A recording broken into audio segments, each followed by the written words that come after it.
Explain to me, though, what it's been to care about this team for as long as you've cared about it. Explain to me the roots of your fandom and what a jerk you felt like falling in love with this team for so many years and hoping. Well, I go back to the 60s. I remember my favorite Lion was a wide receiver named Gail Cogdill. And, quarterbacks like Milt Plum, Night Train Lane. Childhood. Roger Brown, Alex Karras, Wayne Walker, Joe Schmidt, all those guys. That's where I kind of grew up. And, and you stay with them because they're your team. And you just, the experience to go around the country and, run into Tom Brady fans who are, going for their, fifth Super Bowl or something is it was humiliating. It was decades of darkness. And then there was the curse of Bobby Lane. We had to deal with, is that a real thing? I mean, what's going on here? And then all of that has gone away. Can you explain to me the curse of Bobby Lane? Well, it apparently in 1957 the Lions won their last the NFL championship, and right off the bat, 2 games into the next season, they traded Bobby to Pittsburgh, and Bobby was instrumental. He's the quarterback. He was also a gunslinger. He was a drinker. He was a brawler. He was, it was a different era, and the Lions were tired of it, and they traded him to Pittsburgh. And on his way out of the locker room back there in '58, he said, This franchise will never win for 50 years. And some people say he never said it. Other people say that he did, but it sure looked like it. And 50 years was an underestimation of how long it would take for us to feel like this again. But, I have a feeling the curse is broken. Be careful with that. Let's because they've tried to break it before. Jeff tried to with Peyton Manning. Let's play the video and have Jeff Daniels narrate what's happening here. Let's play the video of Jeff and Peyton Manning trying allegedly to break the curse of Bobby Lane. Am I on drugs? Trust me, Jeff. Google curse breaking spell and you'll come up with this. Fill a tub with 100 cups of water and a cup of salt. Doesn't smell like water. Because it's whiskey. Bobby Lane would have preferred that. If this stuff really works, why didn't you use it to put a hex on the Patriots? Belichick's dark magic was just too strong. Why the is there a bathtub in the end zone of Ford Field? Did you break it there? I don't feel like you broke it there. I don't feel like you should be. Well, when it's broken. Do we have to win the Super Bowl? Maybe. All right. In that case, it's a work in progress. But it's definitely trending in the right direction because once that aired a year ago, October, a year and a half ago, apparently we've gone 22-8.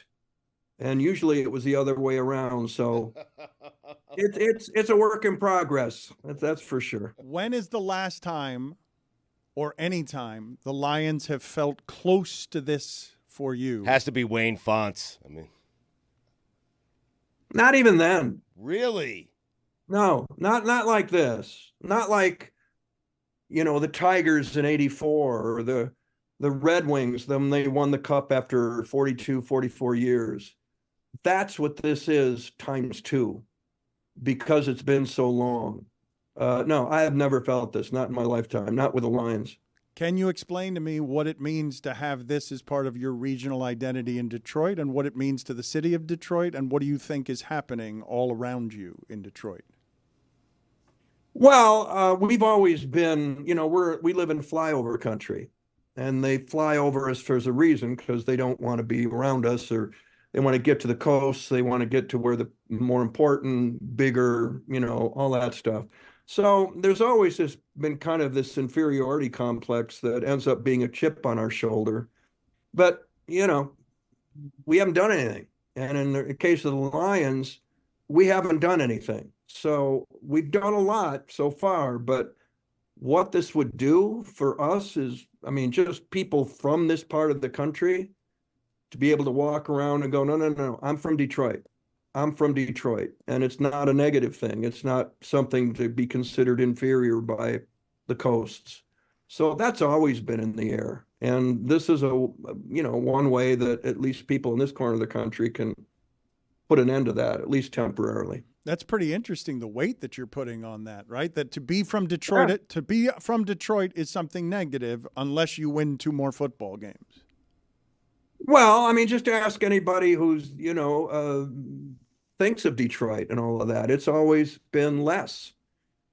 Motown and all of that, and the Motor City and all of that, but it's not New York, it's not LA, and it's certainly not Dallas, so this is a statement. This team is making a statement about more than just football. Yep. Jeff, what was your initial reaction when the team signed Dan Campbell to be their head coach? Well, we had been through a few of them, but you don't know. You hope, and he comes into it, and he's full of passion, and he's played the game. You at least going in know that he's going to be a player's coach. He's going to be somebody who knows what they're growing through at every moment from training camp to the end of the season. He knows. And sometimes that's really a good thing. And with Dan, you kind of hoped it would be, and it turned out it has been, because these guys will, run through a wall for this guy. Who have you fallen in love with on the team? Dan Campbell, the players. Thanks for clarifying that. Well, it's hard to, certainly Goff's story is a great story. I tell you what, I've fallen in love with the offensive line. Stafford left town because he never had any time. He'd get back there and plant, and he's getting hit.